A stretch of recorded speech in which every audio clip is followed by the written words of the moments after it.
what. Going back to Diana, is there any main reasons you feel like she was murdered? Well, one of the reasons was, the key reasons was that she was a big problem. She'd provided the genes, and she realised that. I mean, when she talked to this writer Andrew Morton for the book, which was basically quoting her, and what I was told by her friend of 9 years was the same stuff, basically, plus some other stuff. That they'd got her genes, but she was a feisty character, and she wanted some revenge here because she was absolutely sickened by the way she'd been treated. She'd realised that she was the Windsor's brood mare, I think, one phrase that the friend used. And she was growing in popularity. What was annoying for the royal family, it seemed, is that they'd always been the thing, and then all of a sudden she was the darling, the media, she was doing all this charity work, everyone loved her. Yeah, exactly. And she was becoming bigger than the royal family, and I go back to it, she knew their secrets. And if you remember the interview on Panorama, she obviously showed with that interview that she was quite willing to reveal them. Yeah. There was three of us in this relationship. Yeah, she wanted she wanted some, well, we'll call it revenge, I don't know. She wanted some payback for the way they treated her. And so she was a big problem, and they got rid of her. She was with Dodi Fayed, yeah. And there's rumours of her being pregnant as well. Personally, I don't buy that. But. The one thing I found to be like the biggest red flag was after the accident, how long it took them to get her into a hospital. Apparently there was this whole time period where it's just unaccounted for hours. And then they didn't they embalm her body as well or something like. Oh yeah, I mean they killed her and then covered the evidence. We've just talking about. I mean, you get a constant repeating of the same techniques. As 9/11 was, with so much that happened in 9/11 was just what they did with the Oklahoma bombing in 1995, including the FBI turning up and taking all the cameras that showed what actually happened, and we've never seen them ever since. The usual techniques.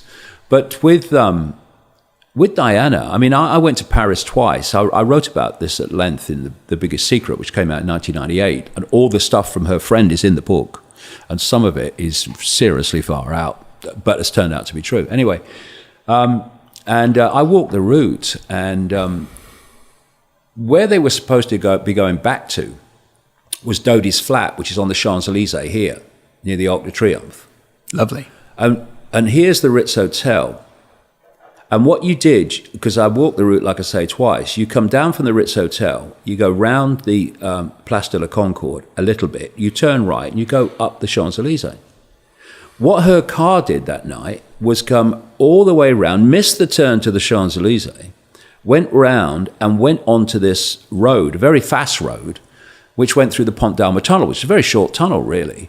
And so he's going at speed, and he's going further and further away from where they're supposed to be going. I mean, nothing makes sense that night at all.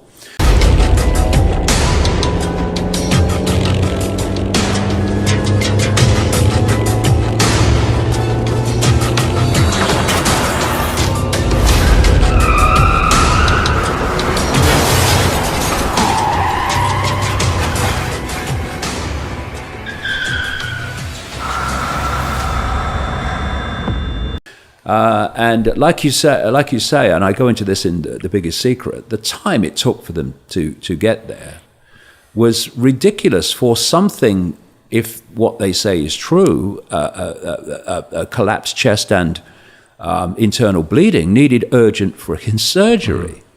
But she never got it, and it was a blatant bloody murder. And of course, again, I mean, just think Epstein. However, when people are about to speak out or have to speak out, however the means they've got rid of Epstein, they've got rid of Epstein, who was a major problem for exposing the wider story.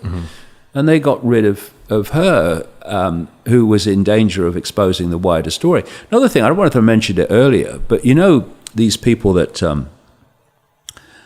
they go on this police frequencies and they listen to the police, interactions and stuff. Well, that night, not only did 17 traffic cameras not work, which happens all the time. Cameras are there to keep surveillance on the population.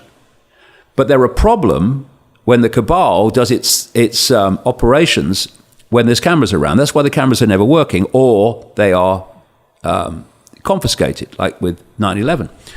And so when the Brazilian electrician was being shot 7 times in the head after the 7/7 bombings by the police while they held him down, and the guy who did it got promoted, the cameras weren't working. See, so it's a common theme. But at the same time they weren't working, there was one of these kind of blokes with tuning into the police frequencies, and he knew nothing that was going. He got home before he realised anything had happened.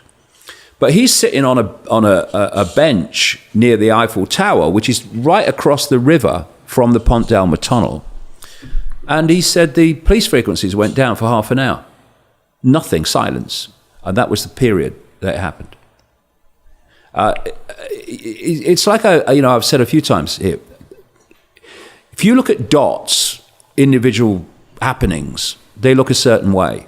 But you start to connect them and you see the pattern. And it's blatantly obvious what's happened. It's blatantly obvious she was murdered.